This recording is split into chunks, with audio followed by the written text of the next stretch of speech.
The pandemic social media boom is over. People become delusional because they become used to inflated numbers. You're used to getting 10 to 100 times the views and it drops by 10x. You're going crazy. The channel's been very on the struggle bus lately, especially very lately. Those that are winning on YouTube today are putting in the time and they're playing the game at a different level. You only have to get in the top 10% of content. 90% of people are just going to sit down and like start a podcast, upload it, lazy title, and wonder why they don't get views. Create some reasons in a world that's very busy of why am I going to stop and watch this in 2026. How often should one post? Is it the hour plus or is it the 10-minute? Like, what's working? Let's reveal the secrets of some of the top YouTubers.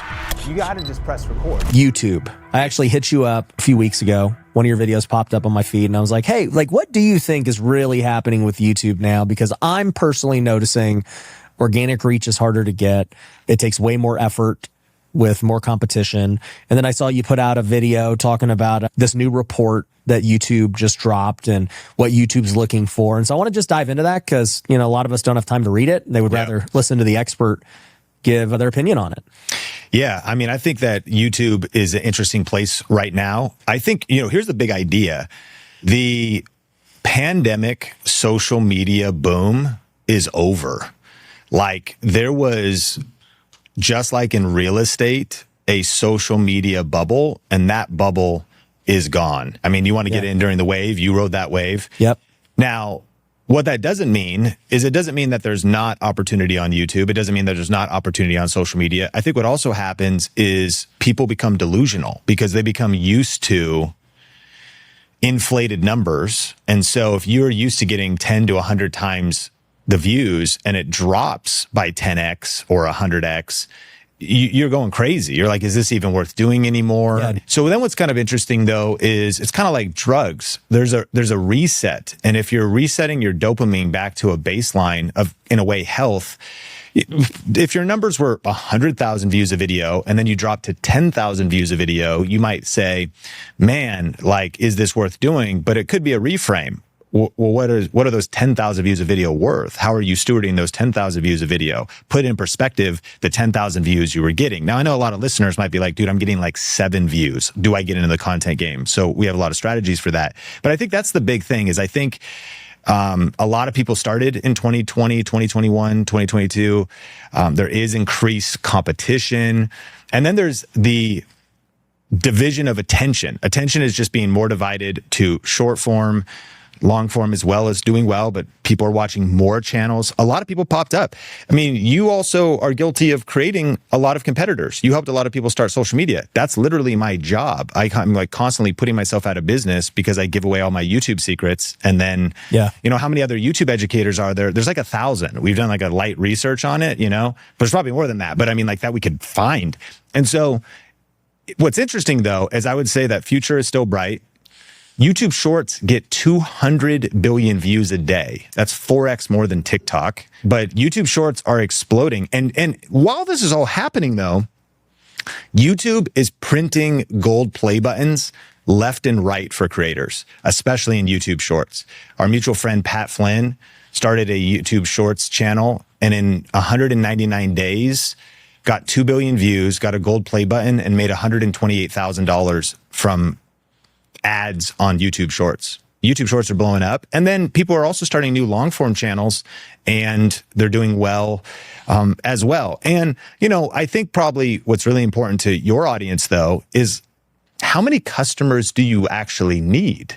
Like if you've got an offer, if you've got a business, if you have identified your ideal target audience, I help a lot of real estate agents and they want to get millions of views because they watch Graham Stephan, but it's like, you don't need millions of views. You need a view that is moving to your city soon and is going to buy a home. And there's a conversion if you're creating the right content. So I think your approach to YouTube's got to change. And I think you also can rise above the noise in this era, but a lot of things have shifted and it's a different landscape in going into 2026. There's kind of this in-between entrepreneur who I think YouTube is perfect for, right? You're already doing some business. you do have time, and like putting in the work could like take you from multiple six figures to seven figures and beyond. And that's literally like what it did for me was, I was doing seven figures before, but it truly, like, I don't know how else I would have did eight figures without the power of social media. So it's like, there's kind of this in between person where it's like perfect for, in my opinion. What is your thoughts about Marcus Sheridan said in the next 5 to 10 years, he thinks that a company's YouTube channel is going to be more important than their website. And that's like thinking about personal brand.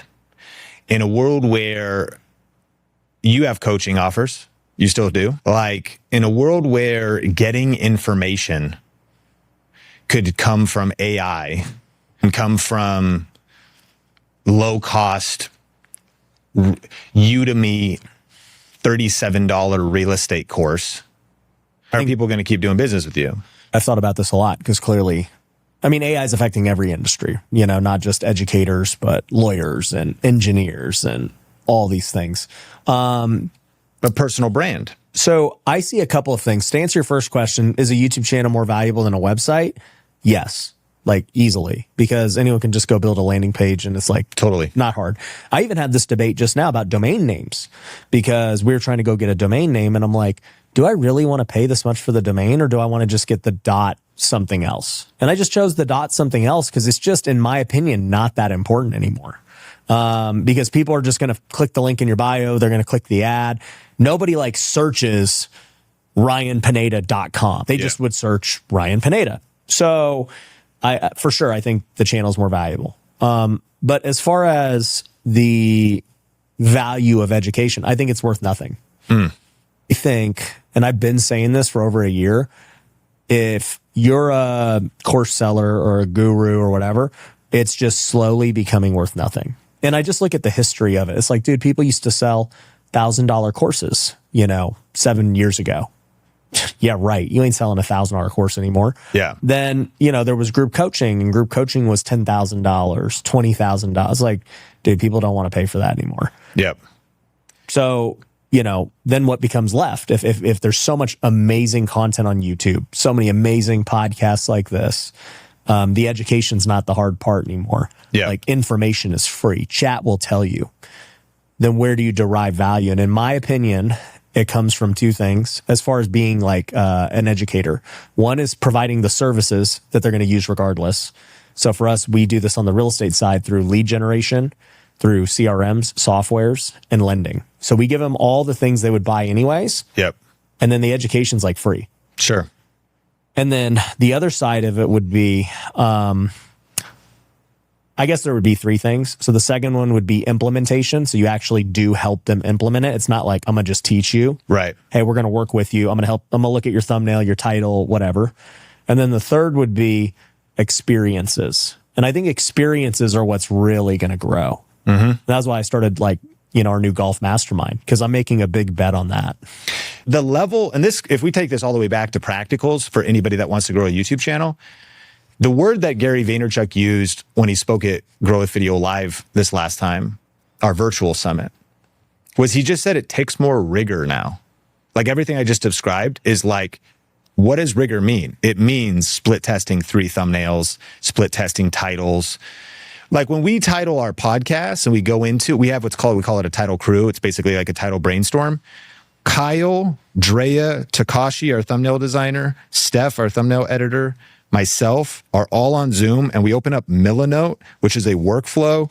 And we have like the script in there, and we've got the Google Doc with the notes, and it's the script from the interview. After the interview's done, I went into the interview knowing the angle, but then we run the script through AI and we say, what are the best angles? What are the hooks for the trailer? Not just the hook. And a lot of people know what a trailer is: the music, the drum hits, the open loops. We go through all of that. We brainstorm 5, then it's 15. Sometimes there's 36 titles in there. We copy paste all those in AI. Which one's best? What are the different psychological? Okay, that's probably the best title. We can always split test it later, but we figure out the angle, figure out the combining words. Diary of a CEO. What's the ROI of Stephen Bartlett's podcast? He's probably like maybe the biggest in some sense of whatever genre that would be. They're known to split test 100 thumbnails.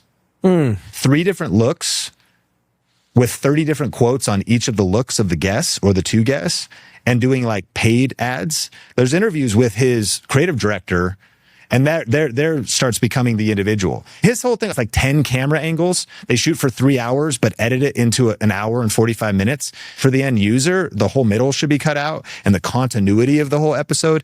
So when Gary Vee says to win on social media today, you need another level of rigor, just sitting down and having a random 2-hour conversation is cool for your diehard audience.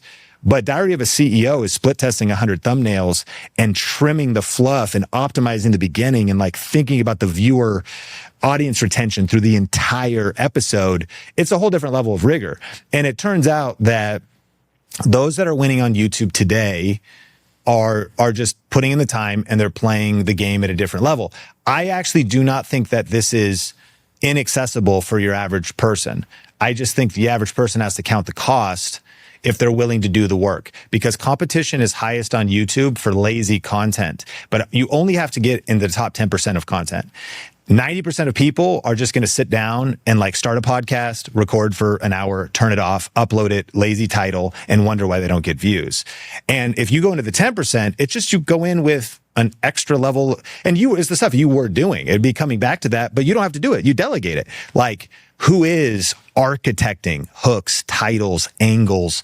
And then once it's all done too, by the way, but a really great editor could turn it into magic. If that person's not just sitting there like cutting out the ums and trimming the ends, they're an artist themselves, maybe orienting what questions should be in there, thinking about the viewer, time codes and chapters, breaking down the sections, thinking about how those are worded and really packaging it.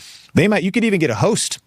Like that host could then take your conversations where you just want to talk real and raw. And once it's done, they're like, in today's episode, maybe they've got world-class energy. They give an agenda. Our hook formula for YouTube is grab attention, set your authority, and set the agenda. So it's attention, authority, and agenda. You have to get attention. That's the trailer, the opening quote. What's the first sentence of the video? The opening lines. Create a couple open loops. Create some reasons in a world that's very busy of why am I going to stop and watch this in 2026? When I got so many other things to watch and I've watched a lot of things before, what are you going to say in the beginning of your video that's going to let people know there actually is fresh information in this is new, and this video is worth watching? There's a lot you want to get when you get attention. In every single video, you need to establish authority because there's cognitive dissonance. If you want to reach new people, they don't know why they should trust you. And there might be a lot of visual cues that immediately is like, oh man, was just another entrepreneur, bro. Even very shortly, but you being able to drop, if you want authority in a real estate room, you drop real estate math, you drop real estate numbers that you've hit. If you wanted authority in a content room, if you had a video on content, you might say, I'm like, I can relate. This is you talking in your hook. And and I get it. I struggled for years trying to create content, but then once I really figured it out, I was able to generate 1 billion views. And I intentionally bridging and correcting the cognitive dissonance that happens in authority. It might be 1, 2, 3 sentences. And then setting the agenda. If it's going to be an hour-long podcast, here's what's coming up, and this is an open loop. It's going to be valuable. This is what's coming up. The same old information, because everyone's just copying each other and echoing. It actually is doing the hard work to find new stuff, find the latest report, think about the newest angles. And that is always happening. Real estate's always changing. Rates are always changing. Politics are always changing. Whatever your industry is, it's just being on the forefront. One of the things that Neil Patel said too, if you want fresh, he said, the only thing working on social media right now is new. The only thing working, because there's so much, even the outlier strategy on YouTube is a strategy of going and looking at videos that already exist and then just copying them. It's a good strategy, but it's what you use tools like vidIQ to study the outliers in your industry and be like, oh, that topic on a small channel got a 10x to 100x the views, so I should make my version of that video. Not a bad idea, but you're still an echo. Yeah. You're echoing something that's already out there. So Neil Patel's strategy was use my tool, which he purchased, answerthepublic.com, which you can actually search, not just YouTube, but you can search Amazon, Google, TikTok, Instagram to spot something new that's happened this week, this month. And even if it's 1 or 2 months old, it's still probably pretty fresh. And there's always going to be new stuff, but that's what people will keep watching. But I would agree in 2026, if you're like, how to get started in real estate, like SEO title, 7 tips, bro, you're like, what are you doing? Like, of course, that basic title has been so saturated. A lot of other people are doing it. You've got to find those fresh angles with curiosity, with fresh SEO, how to get started in real estate in 2026, 7 changes and how to adapt to those, because maybe the laws are changed and, you know, the way commissions are giving. So people want fresh and new information. And that's why YouTube will actually never be saturated, because things are always changing, things are always moving, but it's going to come back to having the rigor to put in the work to create new content and stay on the cutting edge. Okay, so 2 questions tactically now, right? I think the main thing that we're hammering home to anyone listening is you got to want to do it. That's my main problem. Number 2, you got to be willing to step up to new levels. It's not just picking up a camera anymore and just copying everybody. Like, you got to put effort into being unique and doing that. But 3, let's talk about frequency. You know, how often should one post? You know, is it the hour plus or is it the 10-minute? Like, what's working? Let's reveal the secrets of some of the top YouTubers in the entrepreneurial space. You've got, talk about Dan Martell, Patrick Bet-David, Alex Hormozi, and they're all kind of doing different stuff. You know, from what I could tell, Dan Martell and Alex Hormozi are releasing essentially 1 long form YouTube video a week. I think Alex is doing 1. I think Dan might be doing 2. These are like very well produced, edited, strong videos. These videos are 15 to 30 minutes long, but they're typically teaching, talking head, quality, delivering value type videos. And they're also turned into podcasts. Now, so there's kind of like an anchor long form strategy. These individuals, sometimes they don't necessarily have interview shows. You know, Alex will interview Dave Ramsey and other individuals, but he's usually doing solo rounds. And then he's got his podcast. Dan also similar, you know, he's mostly just doing talking head. The reason I wanted to bring up Patrick Bet-David is like, dear God. I mean, like he's getting like more views than CNN. He's pumping out long, 2-hour long. I mean, it's politics driven. It's like news driven. It's easier to with multiple guests to divide and conquer even your voice. So you could bounce things off and talk and research. So I think, and then he's got endless clips from those across multiple channels. The PBD podcast is a channel, Valuetainment is a channel, and there's clips on it. There's the PBD Clips channel or Valuetainment Clips channel. Other clips go there. They rank the clips. He's got someone sitting in the meeting that is taking notes about what the best clips are so they can be and this is not AI. AI is helping, but it's like humans that are strategists. And then it goes into, you know, I've been to their offices, edit bays. They come right out of the podcast room into an edit bay of what's getting cut. How are we putting those clips out? What are the thumbnails, titles? What are the angles of all of that? It's a media machine. He is going for kind of a Fox News, CNN, at scale type of a play. So it goes back to your question of like, what is the volume? I think that's just a self-awareness question of what kind of impact do you want to make? What do you want to put out there? How closely are you curating the uploads? Yeah, I guess like I see there are people who it's like, it's extreme one way or the other, right? Like there are guys who go every day or multiple times a day, right? They'll start streaming and, you know, all these things. Then there are guys who they're like, yo, couple of videos, like 2 a week, and just like the highest quality that we can pump out, or even 1 a week, right? Mr. Beast just uploads like when it's done. Yeah. It might be 3 weeks. It might be 6 weeks. Yeah. A couple $1 million budget on the video. It's like when it's a masterpiece. Yeah. So I don't know. Like I've done both. I mean, I've done daily videos. I've done 3 times a week. I've done, you know, and I just think about my workload as being like the main driving factor of what I'm willing to do. But I mean, like I'm down to do 3 videos a week, and whether they be long form podcasts, I'll do 3 podcasts a week. I'll do 2 podcasts or 1 podcast and 2 20-minute, you know, talking heads. Patrick Bet-David has research people on his team.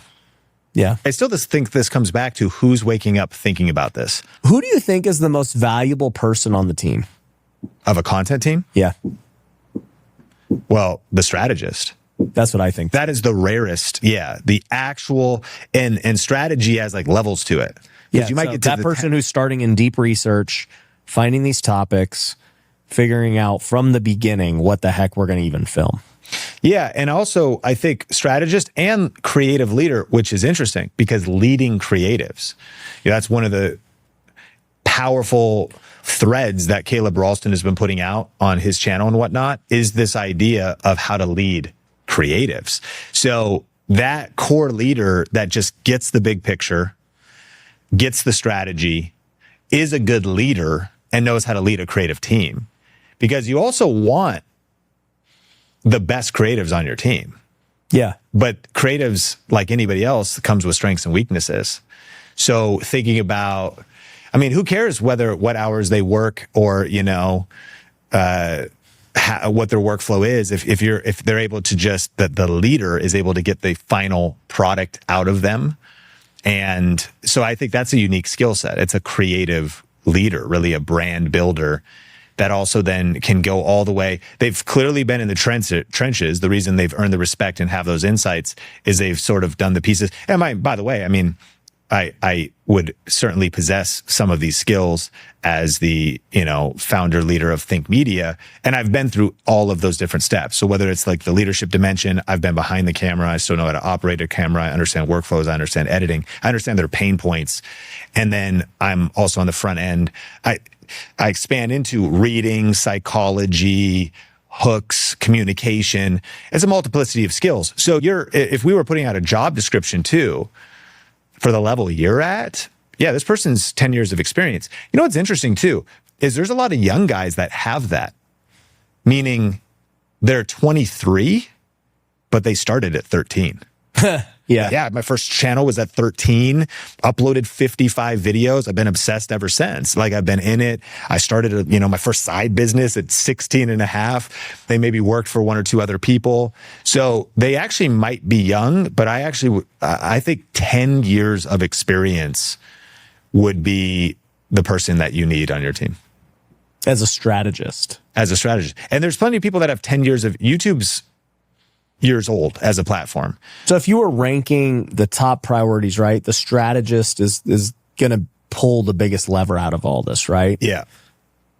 I would probably guess that the editor would have the least amount of value. No, I'd say the editor actually comes pretty close. I knew you were going to say that next. And it was interesting when we had Ali Abdal speak, because it's a little bit different for me because we have people on salary. We have W-2 employees that work at Think Media. But for a lot of people, and for the end user, they could benefit from this. A lot of people, if you just want to like start a simple YouTube channel, you should hire a contract editor. Like you don't need, most people, you don't need staff, healthcare. Per video. And thus, per video. And here's what he broke down. The difference between, because you could pay $200 for a video. You could pay $500. The price for a great YouTube video per video is pushing $1,400. Got it. So but that assumes you have brand strategy, all that in place for the video that gets. Yeah, it's true. If you just have absolutely nothing and you hire the best beast editor, you get a beast editor and even your skill and whatnot. But that speaks to the level where I actually think editor is a video editor is one of the most misunderstood job descriptions. I actually think almost all creative positions are grossly misunderstood by entrepreneurs. Because the mistake that entrepreneurs make is they think, I need to hire a photographer. You're lacking a ton of distinctions. Just because somebody calls himself a photographer, most suck. A lot of people, I need to hire a video editor. Oh, great. They have video. I don't even care if they have 10 years of experience. It doesn't mean they're a good editor. Yeah, they don't know YouTube editing. Exactly. So what software, how fast, editing, subtleties, workflows, But if we're just breaking this down, the reason I said editor would be last is because they're kind of the last piece of the equation, right? Like they're that final piece of the puzzle before it launches. True. I would add one key there. I think what's interesting about a good editor is they themselves are the best editor if they're actually a content creator themselves. Are you ready to start your YouTube channel, but you don't know where to begin? Or have you been posting videos, but you're frustrated because you're just not getting the views and nobody is seeing them? For a limited time, you can get the #1 best-selling YouTube strategy book, YouTube Secrets, for free at ytsecrets.com. This book is the proven blueprint that has helped thousands of people go from 0 subscribers to a thriving channel. All I ask is that you pay shipping, and then I will mail you the brand new updated 2nd edition of YouTube Secrets. And when you place your order today, there's a couple other super cool things that'll hook you up with. First, you're gonna get instant access to a free deep dive masterclass where I will break down the exact strategy I'm currently using to generate over 120,000 views per day, every single day on YouTube, and generate over $100,000 per month on the platform, as well as the 3 biggest mistakes that most creators make when starting and trying to grow their channel. That class is free to watch instantly when you pick up this special offer. Now, you're also gonna get my video series called The Perfect Video Recipe. One of the updated chapters in the 2nd edition is titled The Perfect Video Recipe. It's actually a formula for how to structure YouTube videos to get maximum views and how to break through in the YouTube algorithm. This is the exact formula that readers of the book and our students are using to generate millions of views. And again, that'll just be included when you jump on this limited offer. Third, you're gonna get access to our 1,000 Subs Club email newsletter, which delivers actionable weekly tips to your email inbox that will help you get to 1,000 subscribers fast. And we also do really cool weekly giveaways that includes lighting and microphones and YouTube equipment, plus software that will help you on your creator journey. But here's the thing, supplies are limited on this free book promotion. So if you wanna grab this offer, go to ytsecrets.com right now and just place your order covering shipping, and I'll get this book in the mail to you right away.